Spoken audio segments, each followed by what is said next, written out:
Hello साथियों, स्वागत है आपका इस यूट्यूब चैनल पे।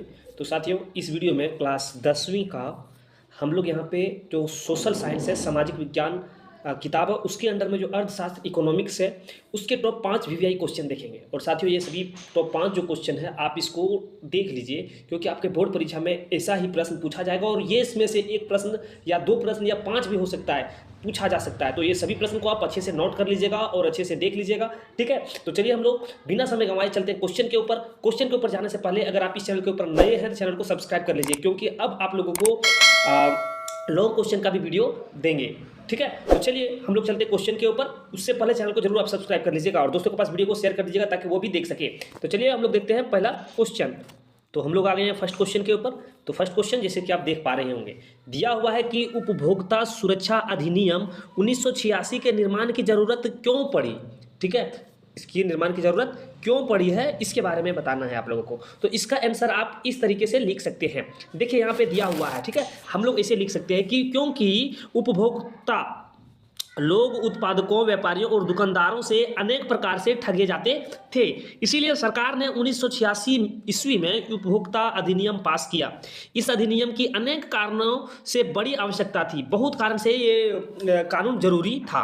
पहला क्या है, तो देखिए पहला पॉइंट, आप चाहे तो बहुत लंबा पॉइंट भी हम लोग लिख सकते हैं, लेकिन फर्स्ट पॉइंट देखिए इस प्रकार से लिखेंगे कि उपभोक्ता जागरूकता इसलिए आवश्यक है क्योंकि अपने स्वार्थ से प्रेरित होकर उत्पादक, व्यापारी और दुकानदार, जो उत्पादक हैं, व्यापारी हैं, दुकानदार हैं, कोई भी गलत काम कर सकते हैं, मतलब उसमें मिलावट कर सकता है, इसीलिए उपभोक्ता सुरक्षा अधिनियम जरूरी है।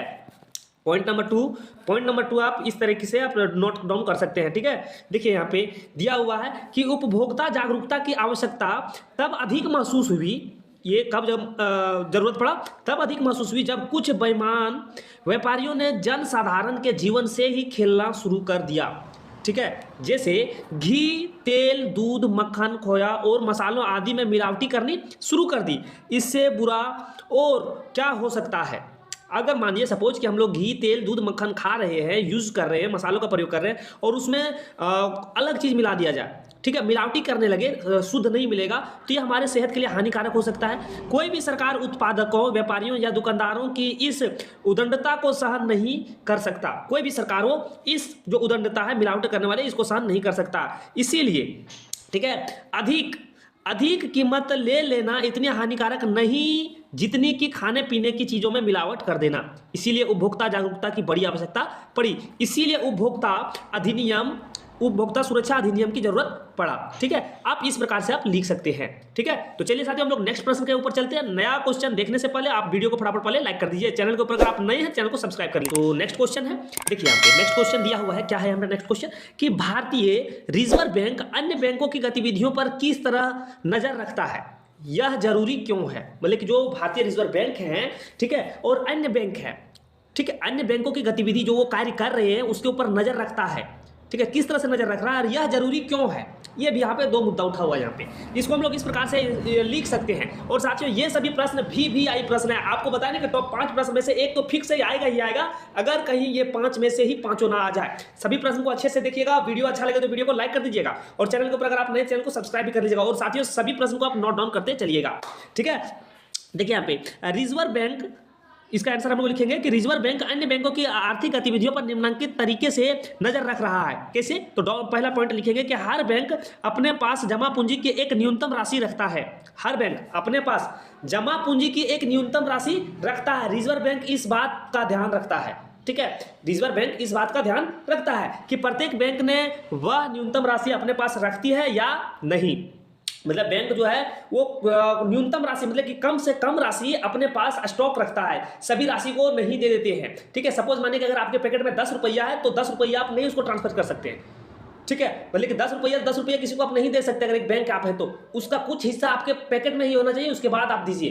बैंक का कहानी ऐसा ही होता है, ठीक है। नेक्स्ट पॉइंट आप इस प्रकार से लिख सकते हैं, ऑप्शन नंबर, मतलब कि पॉइंट नंबर 2 में लिखेंगे कि रिजर्व बैंक इस बात पर भी नजर रखता है कि बैंक केवल लाभ कमाने वाली इकाइयों और व्यापारियों को ही तो ऋण नहीं दे रहे हैं, बल्कि वे छोटे किसानों, छोटे उद्योग चलाने वालों और छोटे ऋण प्राप्त करने वालों को भी ऋण दे ताकि जनसाधारण का कल्याण हो सके।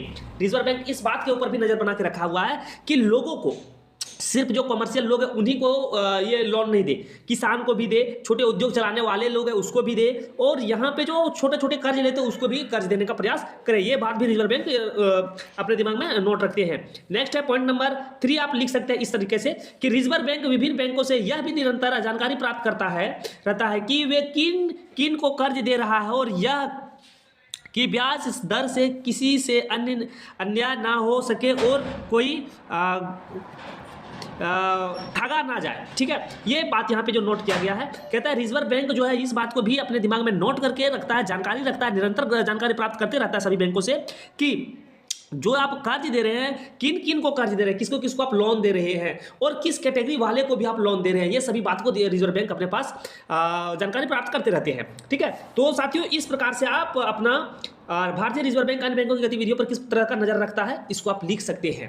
ठीक है, तो चलिए हम लोग चलते हैं नेक्स्ट प्रश्न के ऊपर आ गए हैं। और देखिए नेक्स्ट प्रश्न क्या है, यहाँ पे है कि राष्ट्रीय ग्रामीण रोजगार गारंटी अधिनियम 2005 जिसको नरेगा कहते हैं। ठीक है, यहाँ पे शॉर्ट में लिखा गया रा। ठीक है, राष्ट्रीय ग्रामीण रोजगार गारंटी अधिनियम 2005 जिसको नरेगा 2005 के उद्देश्य की व्याख्या करें। और ये VVI प्रश्न है साथियों। ठीक है, तो आप सभी प्रश्न को अच्छे से देख लीजिएगा। ठीक, चलिए, और यहाँ पे इस प्रश्न को तो हम लोग समझते हैं इसका कैसे आंसर हम लोग लिख सकते हैं। इसका आंसर ऐसे लिख सकते हैं कि राष्ट्रीय ग्रामीण रोजगार गारंटी अधिनियम 2005 नरेगा के प्रमुख उद्देश्य निम्नलिखित हैं। पहला पॉइंट लिखेंगे कि उन सभी लोगों को जो काम करने में सक्षम है और जिन्हें काम की जरूरत है को वर्ष में साल में 100 दिनों की रोजगार उपलब्ध कराना है। यही मेन उद्देश्य है नरेगा का। ठीक है, एंड पॉइंट नंबर 2 कि रोजगार नहीं उपलब्ध करा सकने में उन्हें रोजगार भत्ता देना है। अगर रोजगार उपलब्ध नहीं करा पाए तो उसको बैठे ही उसको रोज बेरोजगारी भत्ता उसको देना पड़ेगा।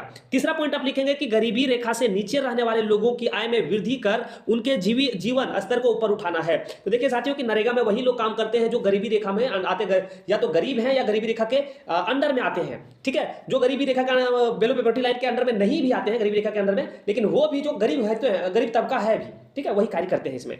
ठीक है, और यहाँ पे पॉइंट नंबर 4 आप चाहे तो इस प्रकार से भी नोट कर सकते हैं, लिख सकते हैं कि भविष्य में भूमि से उत्पादन बढ़ाने वाले काम को वरीयता देना है।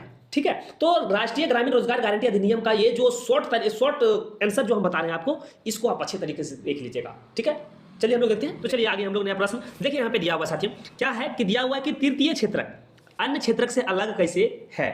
ठीक है, तृतीय क्षेत्रक अन्य क्षेत्रक से अलग कैसे है, ये बात यहाँ पे है। ठीक है, तो यहाँ पे देखिए और इसको सदो उदाहरण व्याख्या कीजिए, उदाहरण के साथ व्याख्या कीजिए। तो उदाहरण के साथ तो व्याख्या करें या ना करें, लेकिन तृतीय क्षेत्रक अन्य क्षेत्रक से कैसे अलग है इसके बारे में हम लोग जानकारी प्राप्त कर लेते हैं।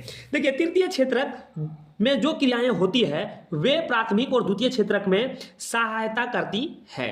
ये क्रियाएं अपने आप उत्पादक नहीं होते हैं परंतु उत्पादक क्रियाओं की सहायक हो सकती है। उदाहरण के लिए प्राथमिक और द्वितीय क्षेत्रकों द्वारा किए जाने वाले उत्पादक ट्रकों या रेल द्वारा अन्य स्थानों तक पहुंचाया जाता है। कभी कभी माल को गोदाम में भी रखा जाता है। अन्य व्यापारियों से टेलीफोन पत्रों द्वारा बात करके या बैंकों से रुपया उधार माल का भुगतान किया जाता है। ये सारे काम तृतीयक क्रिया के उदाहरण हैं। इसका अर्थ है कि तृतीय क्षेत्रक सेवा कार्य करता है ना कि उत्पादन कार्य, इसीलिए इस क्षेत्रक को सेवा क्षेत्रक के नाम से भी जाना जाता है। तो आप समझ में आपको आ गया होगा कि तृतीय क्षेत्रक लोगों मतलब कि अन्य क्षेत्रक से भिन्न कैसे है। तो देखिए साथियों तृतीय क्षेत्रक अन्य क्षेत्रक से भिन्न कैसे है, तो यहाँ पे बताया गया है, उसी बात को आप अच्छे तरीके से लिख सकते हैं अपने भाषा में। देखिए तृतीय क्षेत्रक क्या है कि ना तो वो उत्पादित करता है ना कुछ कार्य कर रहा है, मतलब कि अन्य क्रिया करते हैं, उत्पादक तो करते ही नहीं है।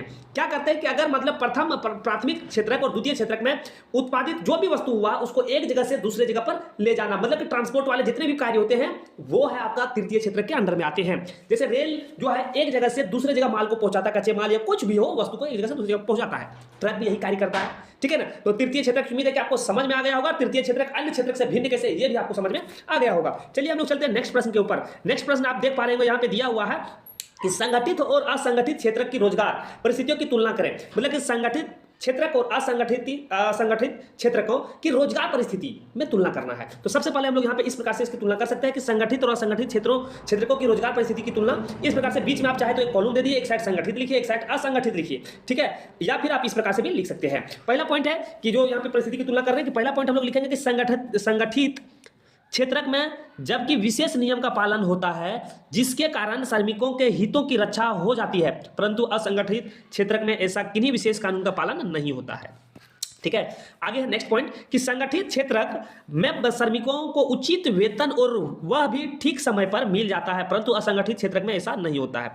क्या बात हुआ, यहाँ पे देखिए संगठित क्षेत्रक में एक विशेष प्रकार के कानून को फॉलो किया जाता है और श्रमिकों के हित की रक्षा के लिए उस कानून को बनाया गया है, जबकि असंगठित क्षेत्रक में ऐसा नहीं है। असंगठित क्षेत्रक में वेतन जो उचित मिलता है और निश्चित समय पर मिलता है, जबकि असंगठित क्षेत्रक में उचित और देखिए निश्चित समय पर नहीं मिलता है। पॉइंट नंबर 3 आप लिखेंगे कि संगठित क्षेत्रक में श्रमिकों को नौकरी प्रायः पक्की होती है और असंगठित में पक्की नहीं होती है। ऐसा नहीं होता है, आप जब तक काम करेंगे तब तक आपका नौकरी है, आप काम से एक दिन भी ड्रॉप किया आपका नौकरी से आप निकाले जा सकते हैं। ये असंगठित क्षेत्रक में होता है। और यहाँ पे नेक्स्ट पॉइंट आप लिख सकते हैं कि यहाँ पे संगठित क्षेत्रक में श्रमिकों को सरकारी नियमों के अंतर्गत वेतन के अतिरिक्त भविष्य निधि, चिकित्सीय और अन्य भत्ते का वेतन सहित छुट्टी मिल जाती है, परंतु असंगठित क्षेत्रक में ऐसा कुछ नहीं होता। अगर मानिए कि आप एक सरकारी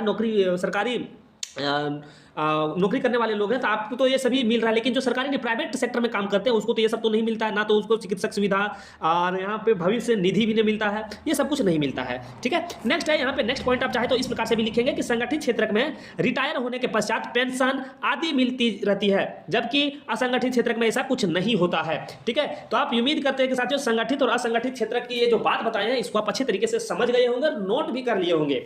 ठीक है, और ये सभी प्रश्न VVI प्रश्न है और आसान प्रश्न है, इसीलिए आप ये सभी प्रश्न को अच्छे से कर लीजिएगा। और साथियों बता दें कि इस 5 में से एक प्रश्न तो फिक्स है कि आपके बोर्ड परीक्षा में पूछेगा ही, और हो सकता है कि 5 में से 5 भी पूछ सकता है, इसीलिए सभी प्रश्न को अच्छे से आप कीजिएगा। और साथियों आप लोगों के लिए इसी तरह का वीडियो हम लाते रहेंगे। चैनल के ऊपर अगर आप नए हैं चैनल को सब्सक्राइब कर लीजिए, वीडियो को लाइक कर दीजिए, और फिर हम लोग मिलेंगे नए वीडियो लेकर। तब तक आपसे अलविदा लेते हैं।